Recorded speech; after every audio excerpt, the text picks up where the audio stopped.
Welcome to Get Chatty podcast. It's no secret that this podcast is dedicated to the LGBT plus communities and allies, which includes so many lived experience. I'm someone that mainstream media might refer to as a double minority, but I prefer the word intersectionality instead. In this episode, I interviewed Carlin, an independent photographer and videographer who started full-time freelancing earlier this year. This had become one of my favorite episodes to record. For this series, we are both people with intersectional identities, but we are very different, somewhat opposite trajectories to one another. He's such a gracious creative who cares about the community, and I admired it. Later in the episode, we talked about diversity in Australian media. Although a lot of progress were made around the world in the 2010s, but unfortunately, everywhere is taking a step back in recent years. I totally enjoyed recording this episode, but editing, not so much. We had a bit of tech difficulties, so the connection and the sound quality were a little bit off. But please stay with us. I really think you can learn something from this episode no matter who you are. Please take a listen. And today we have Carlin with me. How are you today? I'm well, thank you, Arthur. How are you? Not too bad. I noticed that our connection can be a little bit funny, so hopefully that we can get through it while showcasing what you do well. But speaking of that, can you tell us a little bit about yourself? Yeah, I am a freelance photographer and videographer with a focus on BIPOC and queer perspectives within fashion and music. So I have been operating part-time now for 2 years, and actually recently just went fully freelance at the start of this year in January 2025. So that's really exciting.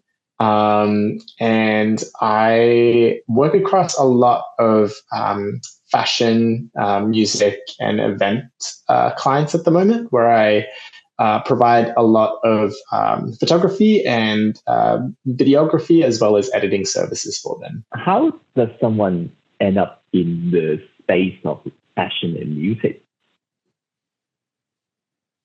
Yeah, I don't think there is often a set in stone pathway to kind of get there. There's no degree that you could take or internship that gets you into that sort of position. How it happened for me was generally just being at the right place at the right time.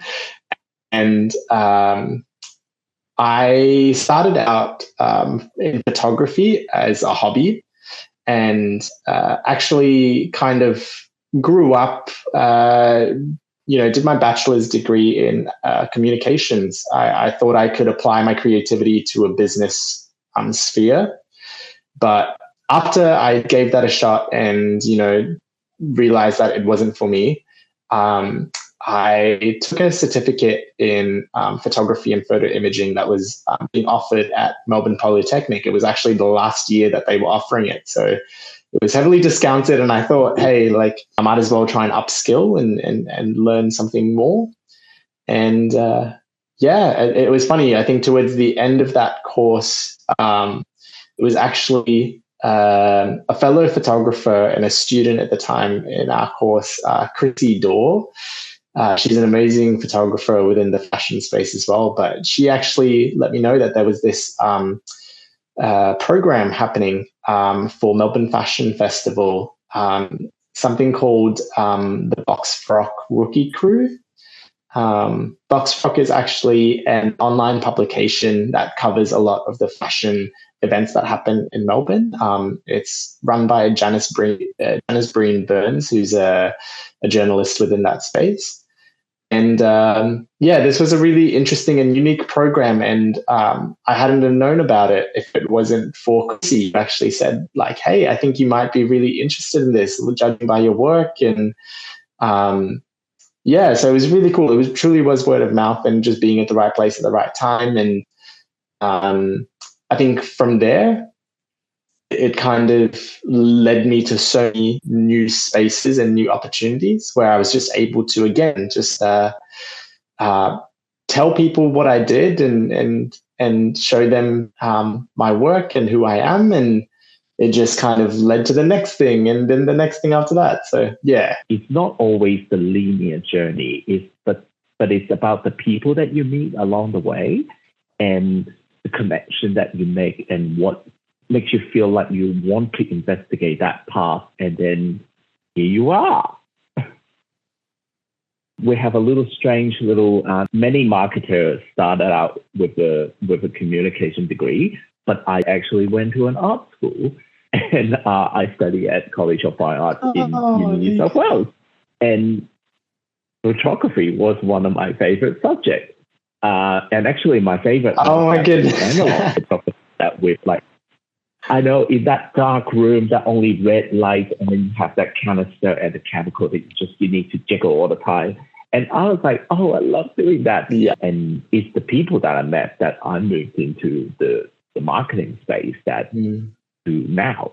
We really did kind of take the opposite route in a way, or opposite trajectory. What about the sense of independence? I quite like that, actually.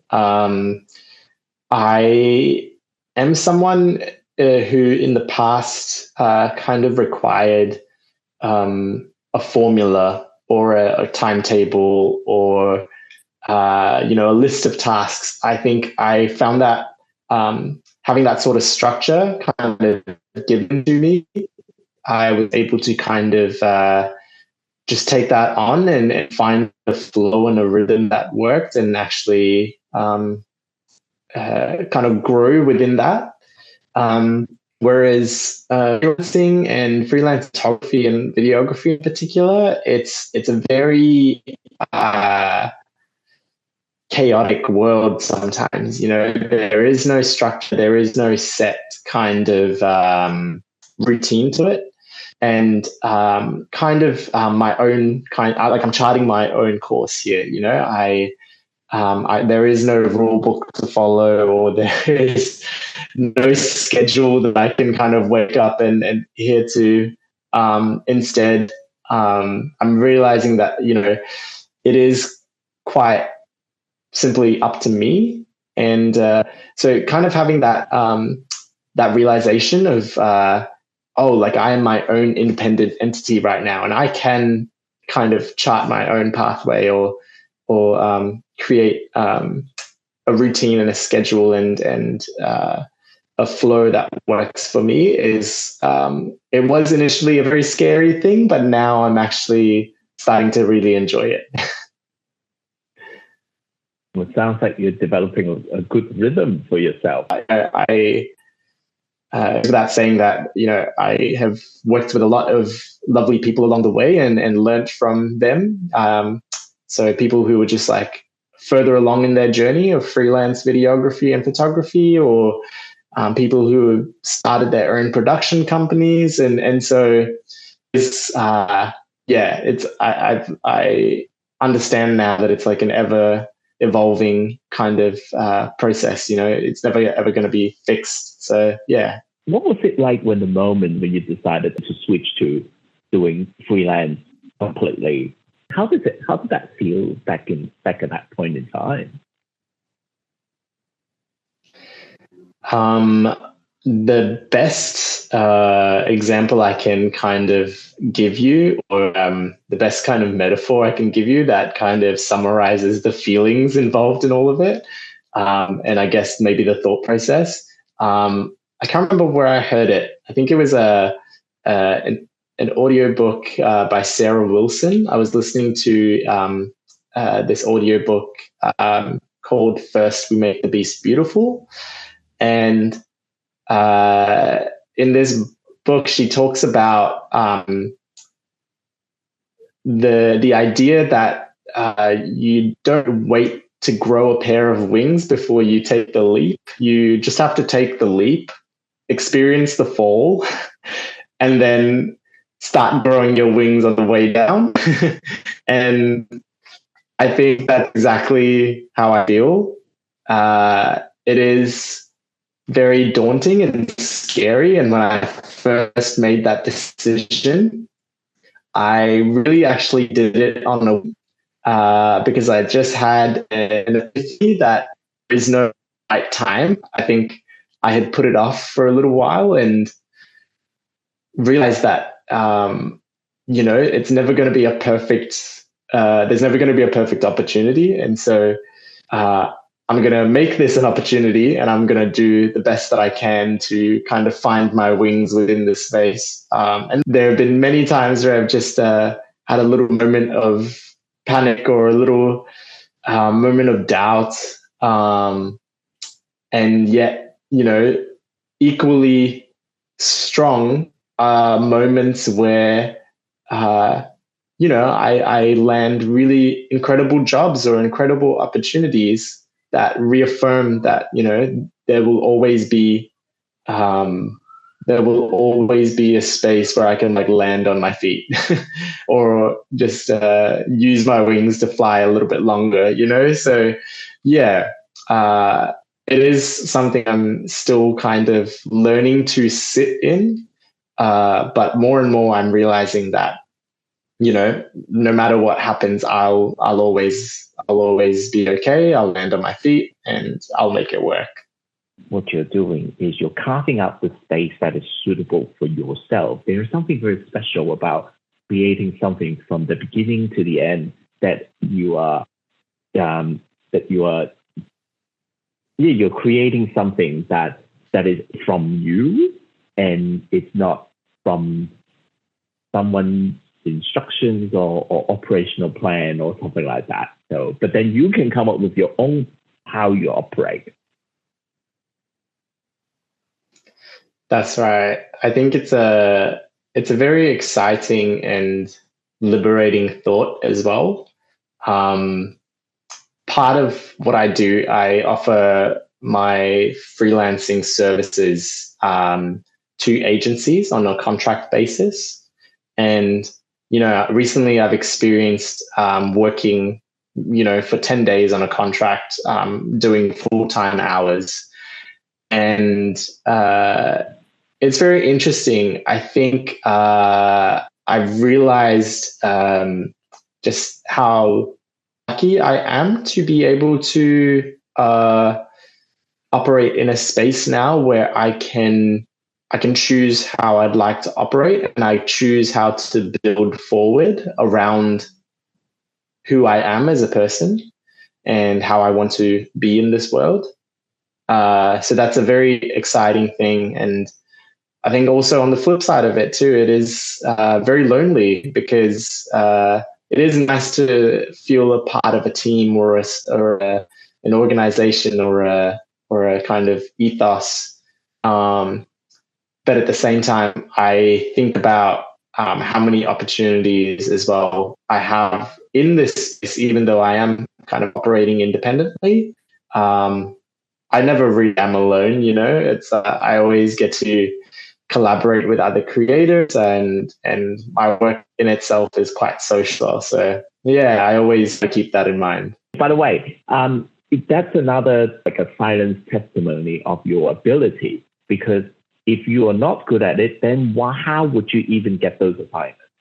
I mean, and if you're not good with people, then you wouldn't be able to get those referrals. Most of them actually happen as referrals instead of like you said, it's not applying for a job. Oh, that's a really lovely compliment, Arthur. I appreciate you saying that. I think what's unspoken in all of this too is sometimes the imposter syndrome that comes along with doing your own thing or being a creator. So it is really nice to hear those lovely words of affirmation.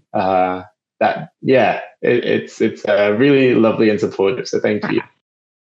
For this particular segment, we went quite deep into diversity in media and the spaces we carve out for ourselves. I really, really enjoyed this conversation because we are both persons of color, POC, and also LGBT+.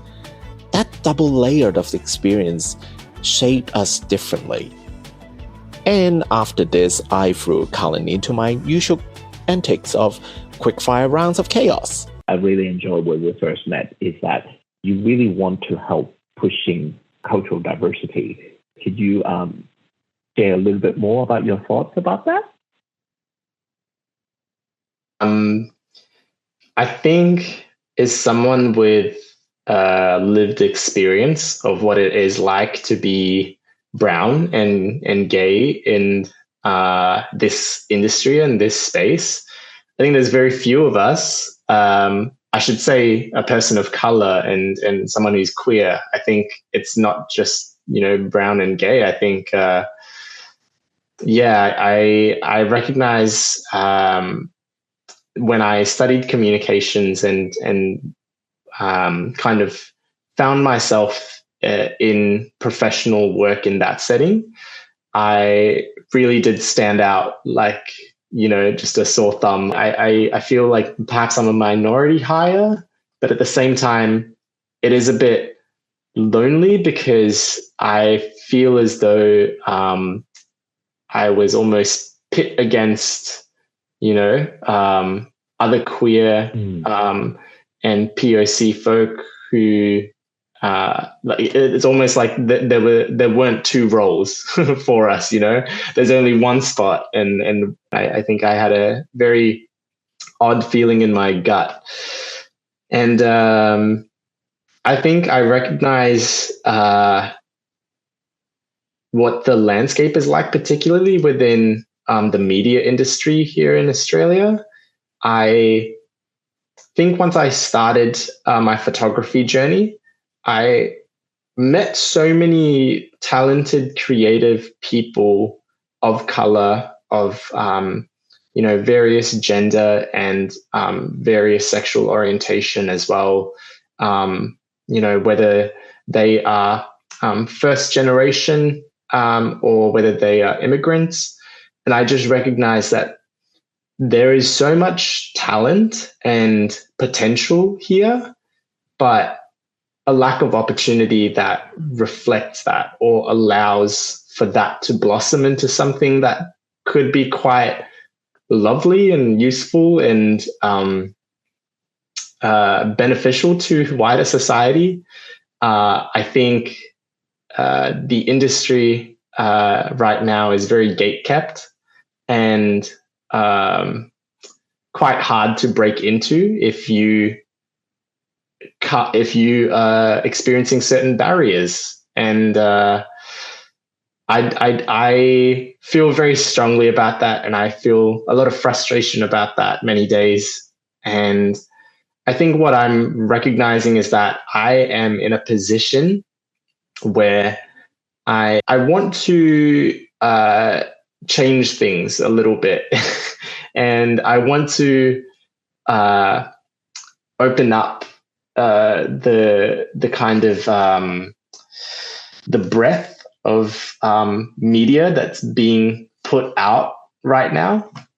And when I say that, I mean I want to create campaigns where POC people are at the forefront and not a kind of extra in the background or the minority hire for the job.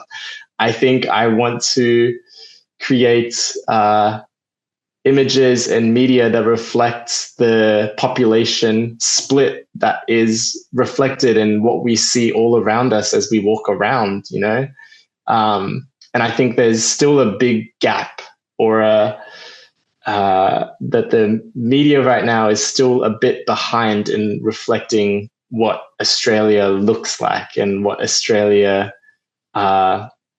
sounds like and feels like. And I think I want to champion all the POC and queer people that are in my life who are also, striving really hard and trying to overcome these barriers.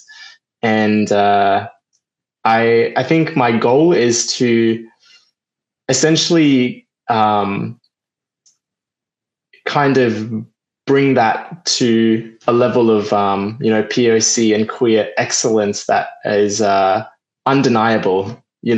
How can you not just like Yay! yeah. Yay!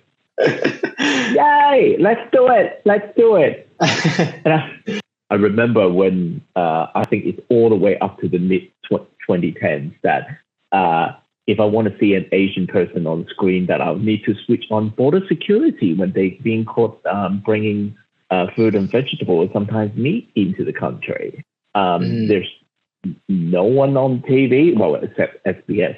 And it's also very true that because there's something about just pitting people with similar description against each other, but not understanding the nuance. But there's one thing that I found really amazing based on what we just talked about is that instead of waiting for a job, you make the job. You're not waiting for someone to give it to you. You just go for it and break barriers. And that was like go for it. Yeah, I agree. I think after experiencing or living with the impression that if I focus and do my work and it is seen by people, the opportunities will come to me, or someone will present me with an opportunity that will take me to the next level. But unfortunately, it just doesn't work like that, especially within the media space. I think from what I've learned, a lot of the opportunities kind of spread through word of mouth. A lot of the time, the person who gets hired is the person who knows someone or who is a culture fit, which in my opinion, I really think that's just I don't know. Every time I hear the word a culture fit, I think gatekeeping, or I think a lack of diversity. Now, I am going to throw you into another deep end, which is a bunch of random questions. Shall we? Sure, let's do it. All right, first one. What is the one item you couldn't live without? My bottle of water. I thought you were going to say camera, but that's true because if you dive into hydration, no one's going to press the button. What are you like outside of your work? I am a perfectionist in work, outside of work, all the time. Amazing. Well, that explains the quality of your work. What's your favorite theme park? Oh, I can't remember the name of it. Oh, Ocean World in India, Hyderabad. Oh, that's it. Which talent or skills would you like to wake up with tomorrow? Ooh, I would love to read people's minds. Oh, but would that be can that become a burden though? I think it could be. I say that because I think a lot. Oh, this is going to get a little deep. I think a lot. Go for it. Do it. I think a lot of miscommunication leads to misunderstanding, prejudice. It leads to a lack of connection and depth. And I think I've experienced the downfalls of communication. I think between two people that come from very different backgrounds or different stories. And I think that, I would love to just like understand or understand deeply how someone kind of thinks of the world, or what their fears are, or what their kind of thoughts and beliefs are. And I think I don't know, I think that'd just be really interesting. Wow. Yeah, just imagine sitting in a room with someone who's like homophobic or a little bit racist, and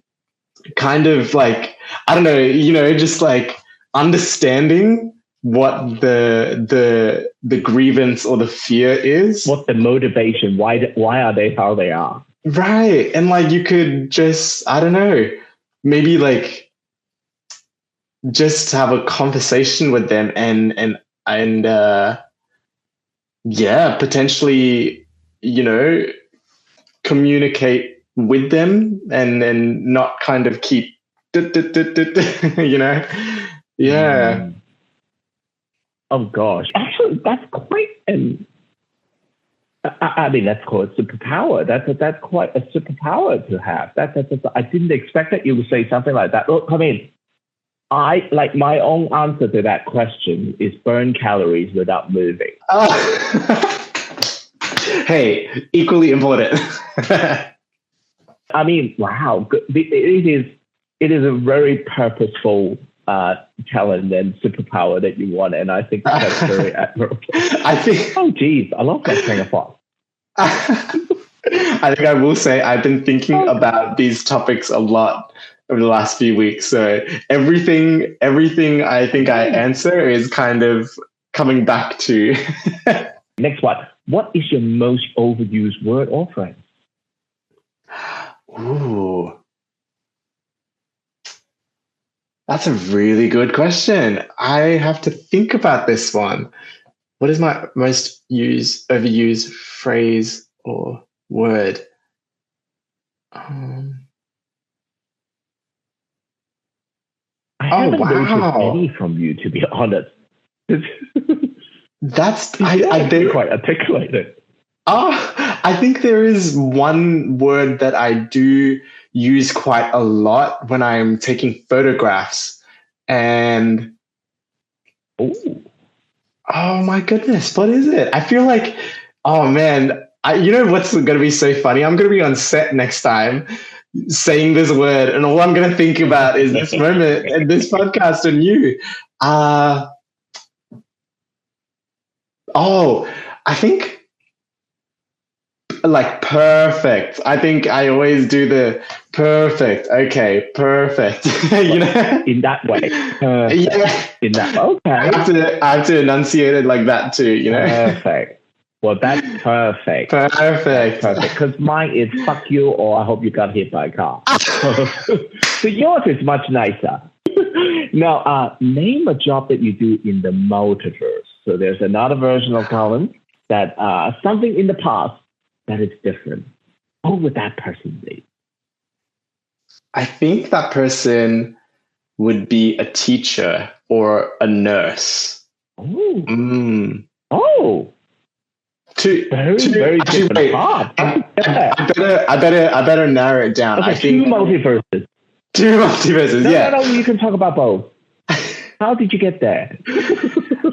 My mum is a carer in aged care, and my aunt is a nurse, and my aunt on my dad's side is early education. I think there's this history of careers in my family that are a lot about like caregiving or teaching. Or I think in an alternate universe, I am teaching or I am a nurse or a carer of some sort. Well, look, I mean, all three of them are actually very noble jobs. What inspires you on a Tuesday? On a Tuesday? It's random. It is random. Let me see. What is my routine or what inspires me on a Tuesday? I think I'm very inspired by rest and restful practices lately. I have understood what it means to just do nothing and what can come out of that. I think it's something that is still very new to me, but I think I'm really enjoying trying to meditate, trying to just like lie on my bed and stare at the ceiling, or just like sketch random doodles in my kind of notebook. It's almost like purging everything that's like swirling around in your head a little bit. Yeah. it feels like yeah, hours, but then after that, it's like, okay. Exactly. Yeah. Oh gosh. Well, all right. What is one piece of advice that you received and you would like to pass it on to others in the community? Oh, I like this one. I think my mind goes back to what I heard in Sarah Wilson's book, which I listened to as an audiobook. So First Remake the Beast Beautiful. It's this amazing book about anxiety and particularly her experience with anxiety. It's a very powerful book, and there's a lot of interesting and helpful advice in there as well. But truly, it is that idea that you don't grow your wings and then take the leap. You really have to take the leap, feel the fall, experience the fear in that, and then notice that the fear is not the whole picture. It's just a single cloud in a bigger blue sky that is, the rest of you and the rest of your being and your capacity. So yeah, I think that's the advice that I would kind of give people these days is, do it scared, do it messy, do it imperfectly. And once you do it and you keep doing it, you'll find your flow, you'll find your rhythm, and you'll grow your wings. Oh gosh, and it's so important that you experience it and live it, and then you can actually make the better decision because you have the experience. So that's good advice. Thank you. That's good. Thank you, Sarah. Many of Carlin's opportunities came through personal connections and referrals rather than traditional job applications, because word of mouth is key. This highlights the importance of building relationships, maintaining visibilities, and sharing your work in an authentic manner matters. It's true that the media industry and some workplaces, gatekeeping exists and keeps diversity out. We can't change everywhere, but we can all make a small difference in the spaces that we're in. Or instead of waiting for an offer, we can make the job. Now, this could be a long progress, so why not starting small? With a side hustle or small project, allowing yourself room for the momentum to build and breathe. Speaking of the process, this episode also offers us some insight into what freelancing is. There'll always be good and bad, great freedom and challenges. And if you learn to embrace this duality, finding joy and create a rhythm that suits you, freelancing offers autonomy and the ability to shape your own schedule and creative directions. Please check out Carlin and Camera using the links in the show notes, and follow his Instagram and recommend it to a friend. We don't need to be exactly the same community to support one another. So let's keep on chatting. Get Chatty podcast is produced by me, Arthur, the Chatty Curator. Thanks for your company. I hope you enjoyed this podcast, learn something new, or pick up something helpful to realize your aspirations. The podcast guests are appearing in kind, so please consider supporting the podcast by supporting them. Small moments like liking or sharing on social media, or even tagging a friend about a post can really help. You can find the detail on the show notes or send the episode's dedicated page on chattycurator.com. Until the next episode, thanks for listening and have a great day.